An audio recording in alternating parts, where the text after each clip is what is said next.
Bhagavate Vasudevaya. Srimad Bhagavatam, Canto 7, Chapter 4. Hiranyakashipu terrorizes the universe. Text number 31, we're just going to read.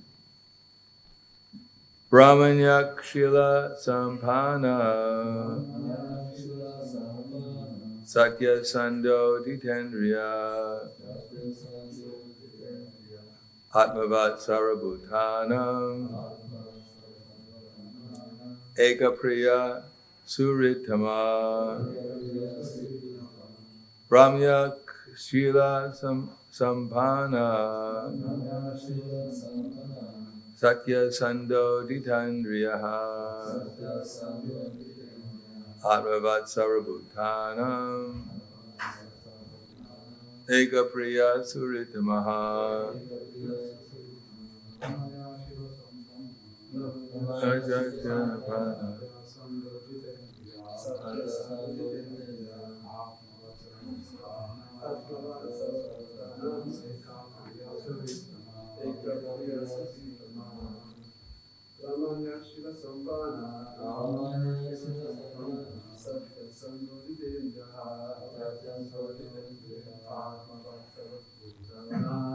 Atmanav Sarvabhutana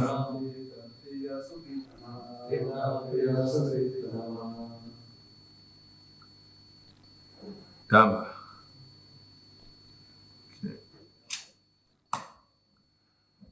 Brahmanya, cultured as a good Brahmana. Shila Sampana, possessing all good qualities. Satya Sandhya, determined to understand the absolute truth. Jita Indriya, fully controlling the senses and mind. Atmavat, like the super soul. Sarabhutanam, of all living entities. Ekapriya, the one beloved. Suritama, the best friend. Translation and purport by His Divine Grace A.C. Bhaktivedanta Swami Srila Prabhupada.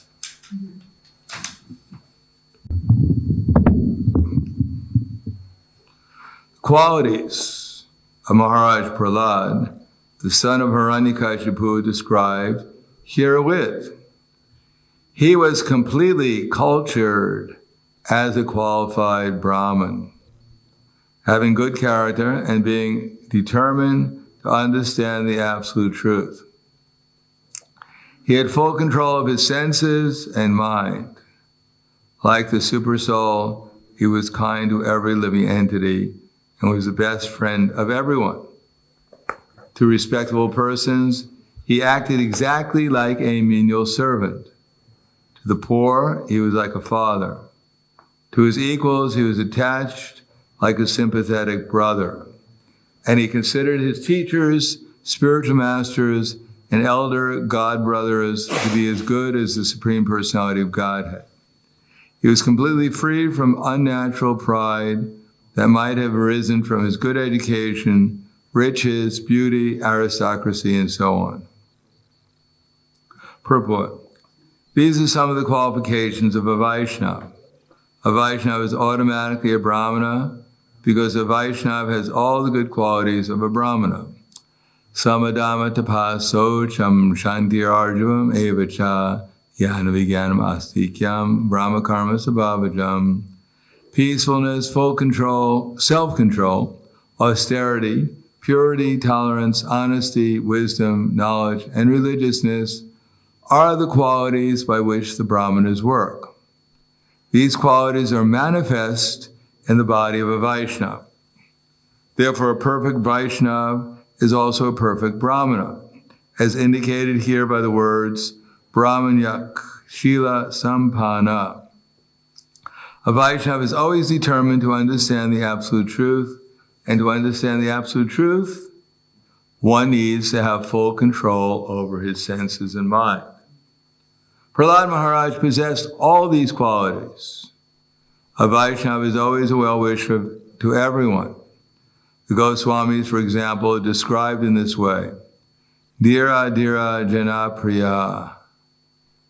priyo. They were popular with both the gentle and the ruffians. A Vaishnava must be equal to everyone, regardless of one's position. A Vaishnava should be like Paramatma. Ishvara sarabhutanam hrideshwarajana tishtate. Paramatma does not hate anyone. Indeed, he is in the heart of a Brahmin, but he is also in the heart of a pig. As the moon never refuses to distribute its pleasing rays even to the home of a Chandala, a Vaishnava never refuses to act for everyone's welfare. Therefore, a Vaishnava is always obedient to the spiritual master, Arya. The word Arya refers to one who is advanced in knowledge. One who is deficient in knowledge cannot be called Arya. At the present, however, the word Arya is used to refer to those who are godless. This is the unfortunate situation of Kali Yuga. The word Guru refers to the spiritual master who initiates his disciple into advancement into the science of Krishna or Krishna consciousness, as stated by Srila Vishwanath Chakravarti Thakur, Sri Bhagavan Mantra Padekshake Guru Gura Vidya Yartaha. Qualities of Maharaj Prahlad, the son of Hiranyakashipu, described herein. He was completely cultured as a qualified Brahmana, having good character, and being determined to understand the absolute truth. He had full control of his senses and mind, like the super soul. He was kind to every living entity, and he was the best friend of everyone. To respectable persons, he acted exactly like a menial servant. To the poor, he was like a father. To his equals, he was attached like a sympathetic brother, and he considered his teachers, spiritual masters, and elder brothers to be as good as the Supreme Personality of Godhead. He's completely free from unnatural pride that might have arisen from his good education, riches, beauty, aristocracy, and so on. Namo Vishnu Padaya Krishna Prasthaya Bhutale Srimate Bhaktivedanta Swami Namane Namaste Saraswati Deve Gauravani Pracharane Nirbhishesha Srinivadi Pasyatyade Satarane. Prahlad Maharaj developed all the good qualities of a Vaishnava. And we're also supposed to develop the same qualities. We should know why we're here. Sometimes people don't know why they're here in the temple, why they're trying to learn the science of Krishna consciousness. And if they don't know what they're trying to achieve, then they're going to achieve what they're supposed to achieve. There's a difference between what we're thinking we want to achieve and what we're supposed to achieve. In other words, we may be here thinking, basically, as we know, Krishna says, Shatora Vida Bhajante Mam, Jana Sukrita Arjuna, Ardik Jignasya Artarati Gyani Chabaratar Shabha. There are four kinds of pious people, they approach Krishna. So that's very nice. Krishna doesn't condemn them as being rascals. You rascal, you're full of material desires, and you're approaching me. To hell with you, go to. You'll burn forever. No, Krishna says, Tesham Gyani Nityukta, that out of them, Gyani is the best. Tesham Gyani Nityukta Eka Bhaktir Vishishite Priyohi Gyani no Yartam Aham Sacha Mama Priyaha. Priyo says, Udarad Sabra Evaite Gyani Tva Mamemitam Astitaso Yuktama Mam Eva Nutamam Gatim. He also says that all of these other persons are also magnanimous souls who approach me. They've approached the right person, but they just don't know what the right goal is, that's all. They're taking something insignificant. It's like you approach a multi-billionaire and you ask him for a cup of coffee. If you approach someone who's super wealthy, you should ask him appropriately. Ask him for $100 million, and if he says, well, I can give you half, I guess you can settle for it. If you ask him for a cup of coffee, he probably won't even bother. He'll tell his servant, go get him a cup of coffee and get out of here. So we should know what the right goal is. And although we are full of other desires, because that's what a conditioned soul is, there's no Mahabhagavat conditioned soul. They don't go together. So if we're not Mahabhagavats, we must be conditioned souls. And if we're conditioned souls, we must be full of material desires. But we should know what the right person to approach. Like Dhruva Maharaj approached Lord Krishna, Vishnu, to fulfill his desire. And at the end, he not only got his desire fulfilled, but he became a Mahabhagavat, a pure devotee, in the process of fulfilling his desire. So similarly, Prahlad Maharaj is at the end of the process. Of course, the process is eternal, so it goes on forever. There's always more and more improvement. But he's surpassed spontaneous devotion. He's a Radhatmika Bhakta. He's in the spiritual world already. And therefore, he's manifesting more and more of the good qualities of Krishna. Now we are at the stage we want to find out what is the process to get whatever we want. Because there's one process to get whatever anyone wants. There's no many processes. There's always the same process. Therefore, our scriptures, Prabhupada said, our scriptures are the most consistent, exacting, and voluminous due to the unbreakable system of disciple succession. So, voluminous, consistent, exacting. There are principles that if you follow the principles, you get what you want. Not exactly what we want. Everyone wants bliss, knowledge, and eternity. And Maya is promising it in different aspects. Maya is never promising, please do this and I'll put you in absolute misery forever. Sure, Maya, well, I always want to be in absolute misery. You know, do you think forever is long enough? I really, can you extend it? I mean, burn in hell forever is all right, but is there some better place in hell I can burn forever? Is that the absolute place? No, there's one process, and as I've said the process before, I didn't make it up. It's the same process in Bhagavad Gita. If you want to learn something, anything, whatever it is, if you want to learn how to play table tennis, if you ever watched a table tennis match, you know, obviously they're not even playing. The super soul must be playing. They must have completely surrendered to the super soul to learn this, because there's no way they know what's going on.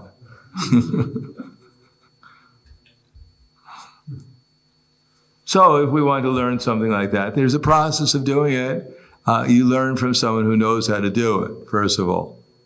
Someone who knows how to do it better than you do.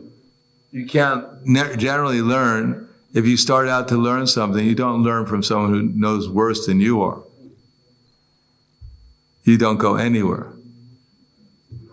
Even I used to play chess for some years. I was captain of my chess team in school. I was always captain of something, so. I played at the Manhattan Chess Club, at least one interstate tournament for chess. So when I started to play, I played with my father when I was 5 or 3 years older, I can't remember. And I think the first game or two, he beat me because he was better than me, and that was the end of it. That was the last time he ever beat me. He ever won the chess match, as far as I remember. Because he knew how to move the pieces, but he didn't know how to play the game. Later on, of course, there weren't so many experts available at that time. So I had to learn from books. Then I used to play the chess club when I was in public school. And there was always someone who was overseeing it. And he never won a game from me. So he was completely frustrated. You know, I may have been 9 years old or 7 years old, whatever it was. And here he was probably in his 30s or something. He couldn't even beat a game. So he went and he literally probably studied day and night because he just couldn't take it, that this little boy, 7 years old, is beating him every single time. And then finally he won a game for me. And it was like you could see the relief on his face. He was just like, and then I got inspired.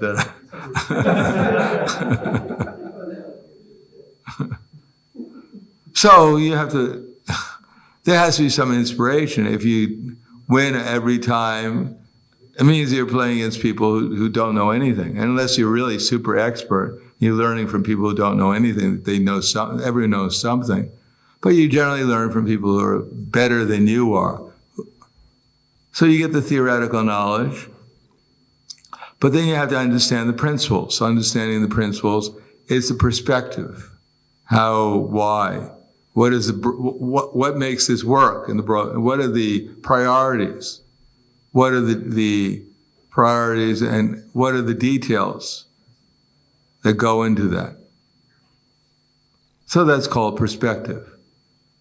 And then when you understand the overall viewpoint, what you're trying to achieve, and how the steps that you achieve it are, and what the details are, what's the possible permutations, the combinations of the situation, how they all fit together, the principles, what the priority, what to properly choose, etc. Then you can develop some skill by practice. See if it actually works under what situation, and then you can learn what is the overall viewpoint, what are actually the priorities, what are the details that go into the priority, that make up the priority. You can try it out. You can learn from experience what works and what doesn't work. So if you want to become expert at chess, then you have to study like 5 to 8 hours a day for the rest of your life. Because you're not going to, other people are going to be studying 5 to 8 hours a day for the rest of their life. And if you expect to beat them, when they're not only looking at the chessboard, but they're just praying for the super soul to give them intelligence. And they have decades of experience. They've probably seen every single combination, that's possible on the chessboard, practically speaking. And they've met every different opponent, and they know every different mentality. So in that way, they more or less, if one is not super experienced on the same level as they are, they just move the pieces where they should be, and they just wait for the first mistake. Then the person's completely finished because he's not on their level.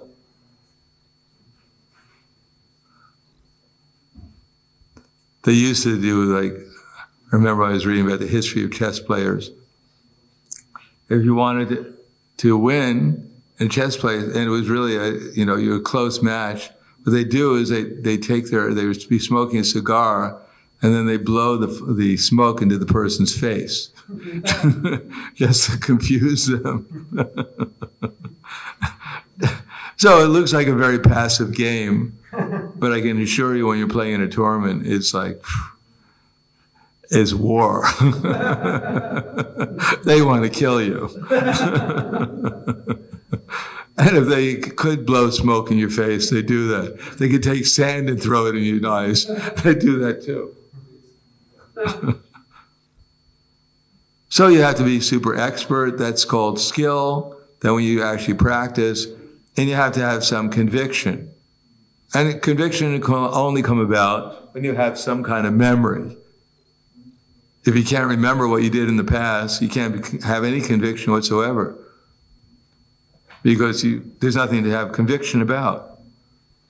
So the only way to actually have conviction and determination is to actually follow the regular principles.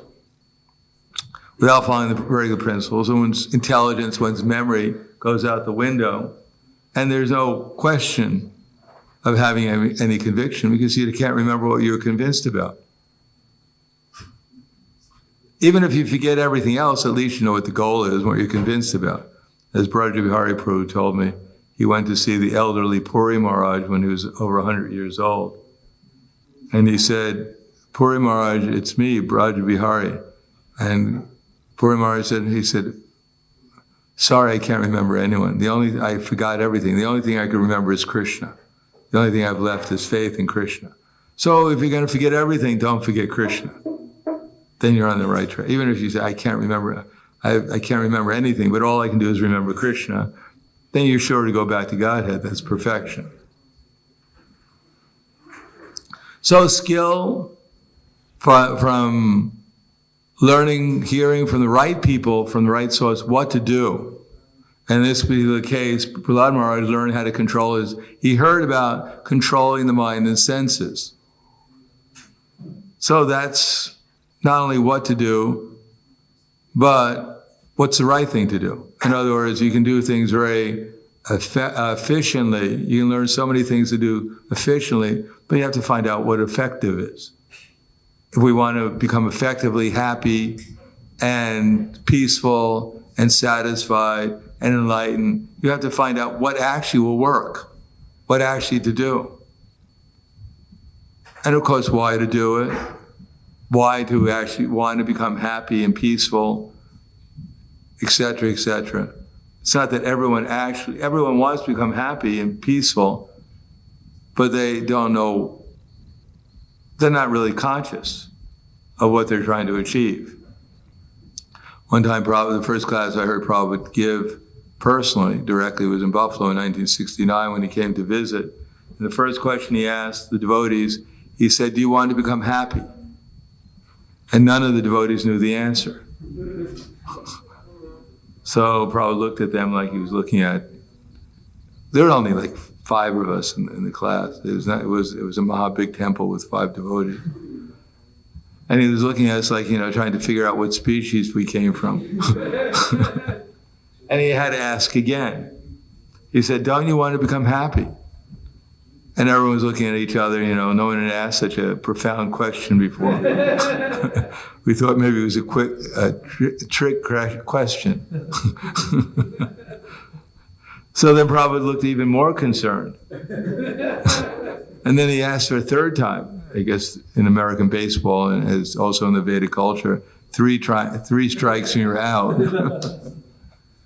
So he asked, don't you want to become happy? And one devotee guessed the answer. And said, yes, Prabhupada, 50% chance. And Prabhupada looked very relieved and he said, oh, thank you. So people don't even know they're trying to become happy.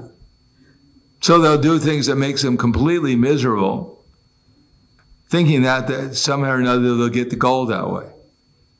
Of course, we say that sometimes that which in the beginning may be bitter like poison, and the end is like nectar, and which awakens one to self-realization, is said to be happiness in the mode of goodness.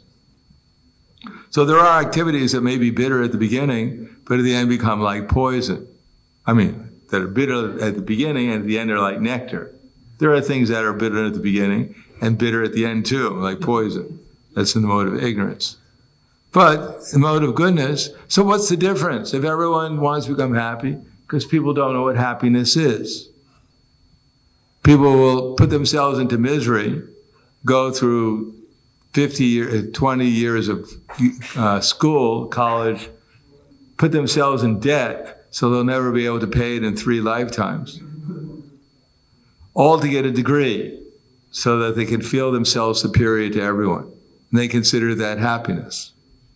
But they don't know what happiness is. They want something which they think is happiness, but actually they're aiming for something which is not real happiness. Because they don't know. Andaya tandira upagiyamanaste pisha tantra urudami bara. They don't know what happiness is, and therefore they're striving for something that will actually make them miserable. So one should know what to do to actually become happy and why one is doing it. Otherwise, it's nimagraha. Blindly following and not checking to see what actually the purpose is. Just blindly following what is trying to be achieved. So one should know what one is trying to achieve. And here, for instance, There's something which is inconceivable in modern society, something that people will say was ridiculous. It's just sentimentalism, like being kind to people. Only some really sentimental people who haven't had any real education, they actually believe in being kind to people. Or being equal to everyone, a menial servant, if people hear this, a menial servant to respectable persons. A menial servant. Oh, he's lost his sense of self-worth. He's groveling in the ground like a menial servant. I think they call it self-worth. Is that, what is it? Self-esteem, yeah, self-esteem. He's, by bad association, he's actually become humble. My God, the last thing, he's lost his self-esteem. He doesn't even know all the great qualities. He can't even take advantage of them to get ahead in life anymore. So everything mentioned here, he was like to the poor, he was like a father. My God, what kind of children did he have? Useless children, poor children. Who was his teacher? Is my God. Didn't know what as I said many times, there in the Bible they have what's called the Golden Rule. Of course, I guess people don't read the Bible anymore, so they don't know what the Golden Rule is. You've heard the Golden Rule before? Have you heard the Golden Rule? Yeah. Something like do unto others as you'd have them do unto you. That's called the Golden Rule. To learn to love thy God, Lord thy heart. To learn to love thy Lord thy God with all thy heart and with all thy might, with all thy soul, and to learn to love thy neighbor as thyself. That's considered the Golden Rule. But that's been replaced completely. It doesn't exist anymore. As we all know, the present Golden Rule is that he who has gold, he rules. That's the Golden Rule. And every other Golden Rule has just been thrown out. It's simply sentimentalism. Weak-hearted, people who couldn't get ahead in life, they take shelter of sentimental religion. And at least the people who actually take shelter of religion nowadays, who really get ahead in religion, they're the wealthiest. They get the money. And they live like emperors. So that's really good religion. That's the old-time religion. Give me that old-time religion. Where you put the box out, and people come and pray to the deities, and they give a little donation into the box and pray, my dear Lord, I gave €5, please make it 500,000. I gave you a donation, and you say yea tamam prapadante, that you reciprocate, so I'll wait for my birthday and see what I get. So one should know what the goal is and why one should achieve it, and then one should try to develop the skill and see if it works or not. And if it works, then one will develop conviction, and that conviction will inspire one to go on to hear more, what to do, why to do it, and to practice it. If there's no result, then one will give it up after some time. If we chant Hare Krishna, had a sentiment that I'm supposed to chant Hare Krishna, that maybe it works at the beginning. We don't know why it works. We never really developed that much skill, but it works, so we follow it. And maybe sometimes Krishna gives us some extra special mercy. But the nature of the material energy is that we forget.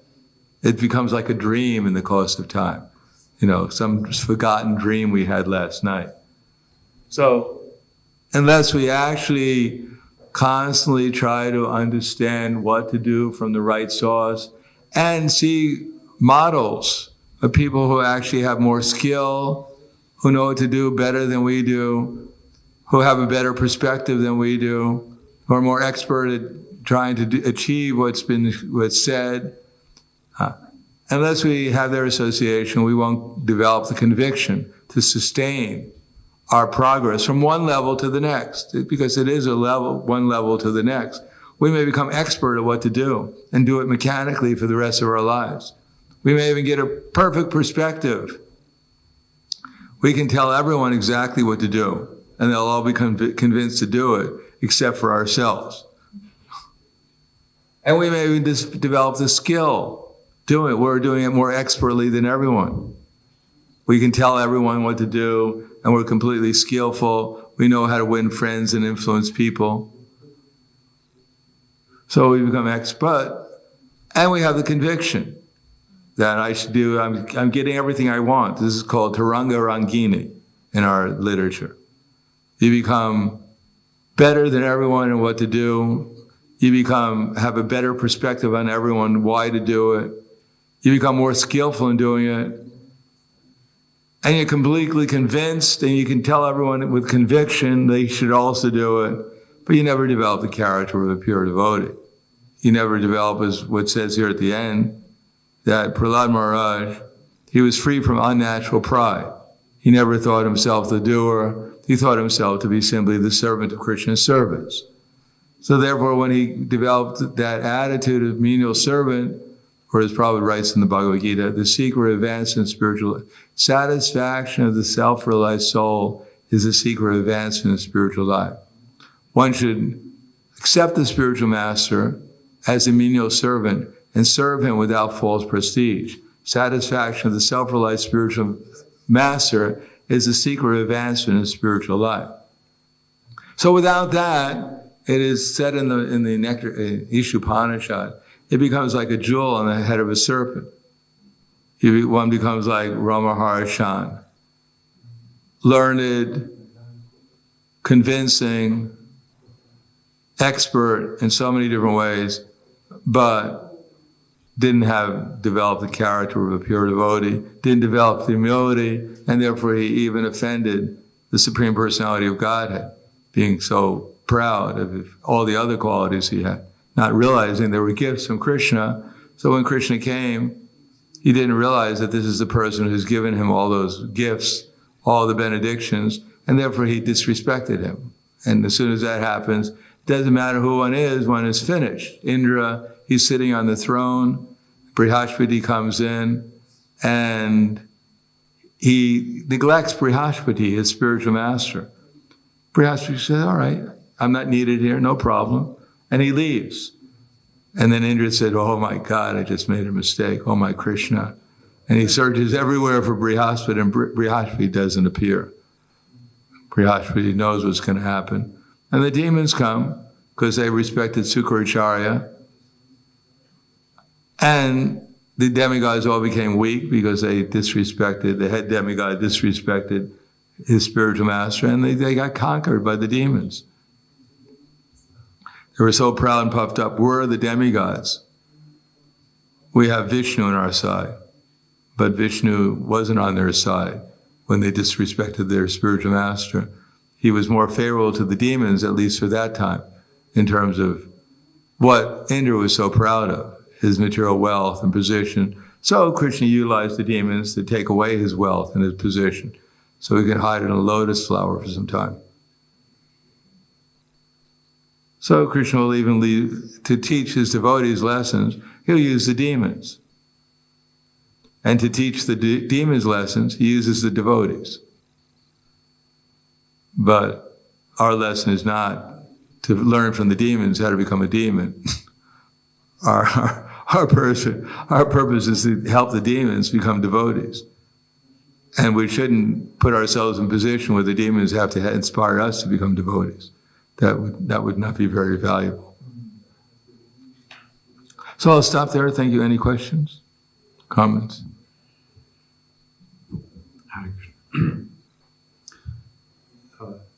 The same Prahlad Maharaj says in a couple chapters that Krishna will not be pleased by the 12 Brahminical qualities, but here he's glorified as somebody who has all the Brahminical qualities. Would you like to say something about this distinction? Well, he not only has the 12 Brahminical qualities, he also has humility. In other words, he's not only samadhamma tapaso, he's not only in the mode of goodness, but he's a pure devotee. So, as the analogy goes, if you want to go fly, of course no one can fly nowadays to very many places. But if you could fly from here, say, to Brussels, Wizz Airlines, it's the cheapest, by the way, in case you have to fly sometime, then the best thing to do is to go to the airport. And then it's easier to get aboard an airplane to go to Brussels, if that's your destination. Similarly, now, if you go on your roof of the temple here and hope an airplane eventually passes by and you can get a ride from the roof, you may have to wait a long time, like forever, long time. So the easiest thing to do is to go to the airport and get on the plane. Similarly, if you want to go to transcendence, to go to Krishna consciousness, be on the transcendental platform, the way to do it is to first come to the mode of goodness. And from there you can transcend to pure goodness. But unless you're on the platform of goodness, it's not possible to transcend into pure goodness. Therefore, the Brahminical qualities are necessary, but they're not sufficient. Anything else? Yes. Go ahead. And among these 8 qualities mentioned or 9 qualities mentioned here in the verse from the Gita, which a devotee is supposed to concentrate first, Shamodamastapashaucham, or which if a devotee would feel overextended to work upon all of them, where should one focus? Besides, of course, being a devotee and chanting and following the process, but in terms of practicing these qualities. Well, I guess Krishna knew what he was doing. He's been doing this since time immemorial. So he said, sama, equanimity, control of the mind. You can't control the mind, there's nothing else you can do. You're finished. So the first one is sama. Or as we say, the 11th is offense, not have complete faith in the chanting of the holy name, to maintain material attachments, even after understanding so many instructions on this matter. It's also an offense to be inattentive while chanting. So attentive chanting is the first thing. Okay, another question?